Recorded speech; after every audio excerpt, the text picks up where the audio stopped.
Bienvenue sur Africa 24. Notre invité du jour est Monsieur Olivier Kamitatou, ancien ministre de la République démocratique du Congo et également porte-parole de l'opposant Moïse Katumbi. Bonjour et bienvenue sur Africa 24. Merci.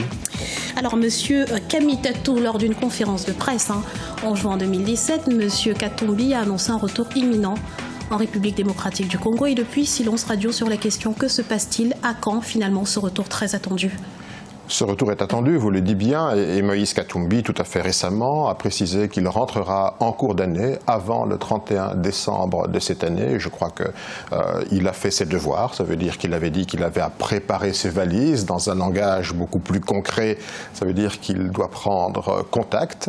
N'oublions pas que Moïse Katumbi bénéficie non seulement d'un rapport établi par les évêques, qui précise que sa condamnation et les actions en justice engagées contre lui par le gouvernement congolais, par Joseph Kabila, c'est une mascarade, c'est une machination judiciaire, simplement pour l'empêcher d'exercer ses activités politiques, pour l'embastiller.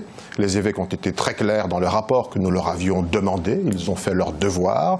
Vous le savez également que le Haut Commissariat des droits de l'homme de Genève a établi également une recommandation qui est que Moïse Katumbi puisse rentrer dans son pays en homme libre pour y exercer tous ses droits civils et politiques. Ça veut dire que Moïse Katumbi aujourd'hui fait le tour de toutes les personnalités qui comptent dans ce dossier pour les informer de cette décision. Pouvons-nous avoir une échéance approximative, une date ?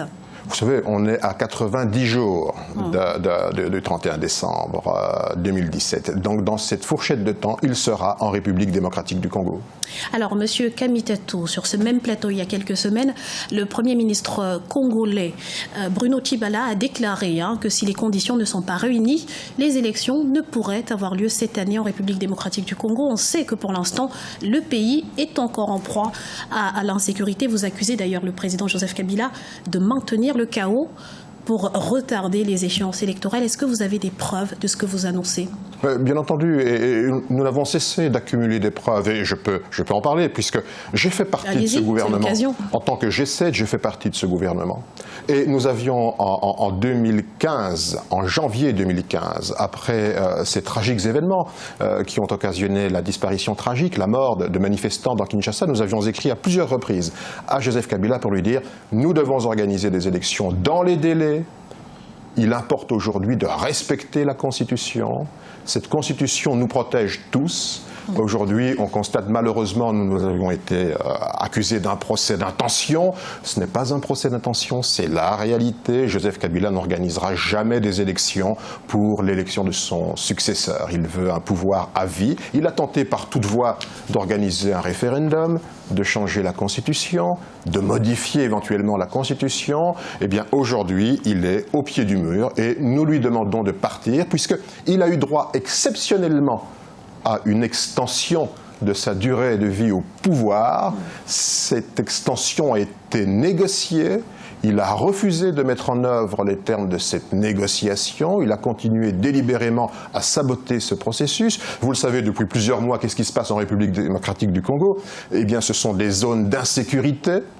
87 fosses communes. Ce n'est pas 87 morts, c'est 87 fosses communes. C'est 5000 personnes tués. C'est 1 400 000 réfugiés. C'est 40 000 réfugiés externes en République démocratique du Congo pour aller en Angola. C'est aujourd'hui le Tanganyika qui également brûle. C'est également Uvira qui est également déstabilisé. Ce sont des dizaines de milliers de prisonniers qui se sont évadés comme par miracle de leur prison. Voilà. Donc aujourd'hui, la République démocratique du Congo est dans un état de faillite généralisé, même au niveau économique. La population souffre des affres de cette mauvaise gouvernance qui est due simplement à une seule raison, la soif de l'or, la cupidité d'un petit groupe qui veut monopoliser le pouvoir pour s'enrichir.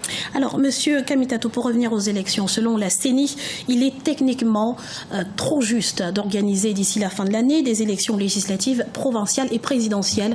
Est-ce qu'après coup, il n'aurait pas été plus facile finalement d'organiser déjà des élections présidentielles? Est-ce que ce n'était pas la bonne option finalement? Nous avions négocié un accord que Kabila a refusé de mettre en œuvre. Dans les dispositions de cet accord, nous avions prévu qu'il fallait à la fois une redynamisation de la CENI qu'il fallait un audit financier de cette structure et qu'il fallait qu'elle produise un calendrier électoral dans les délais fixés par l'accord de la Saint-Sylvestre au 31 décembre.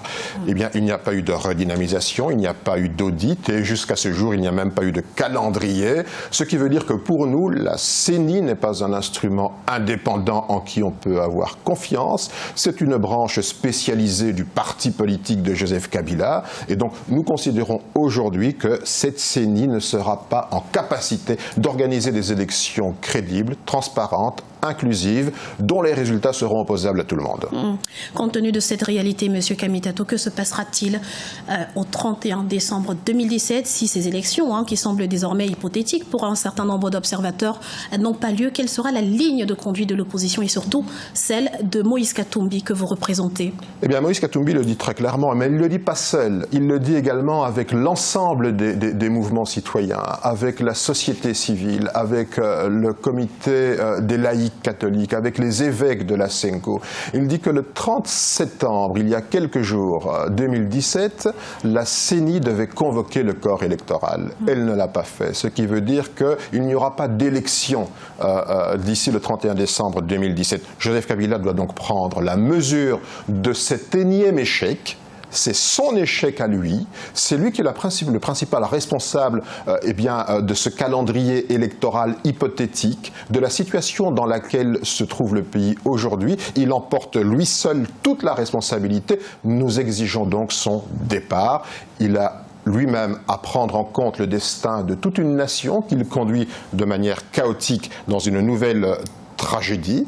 Et donc nous considérons aujourd'hui que la Constitution donne le droit à tout Congolais de faire échec, et c'est son devoir, de faire échec à toute personne, à tout groupe d'individus qui prend le pouvoir par la force ou qui le conserve par la force. C'est un article 64 de la Constitution. Je crois que le peuple congolais, qui a déjà toléré suffisamment de Joseph Kabila, ne tolérera pas. Vous prévoyez de faire appel à la rue?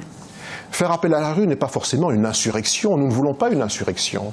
Vous diriez, le changement, on pourrait dire, le changement pourrait venir par un coup d'État militaire. Nous ne voulons pas un coup d'État militaire. Par des rébellions armées, nous ne voulons pas une prise d'armes, une énième prise d'armes. Nous voulons simplement respecter les dispositions de la Constitution qui disent très bien que tout Congolais a le devoir de faire échec à celui qui conserve le pouvoir par la force.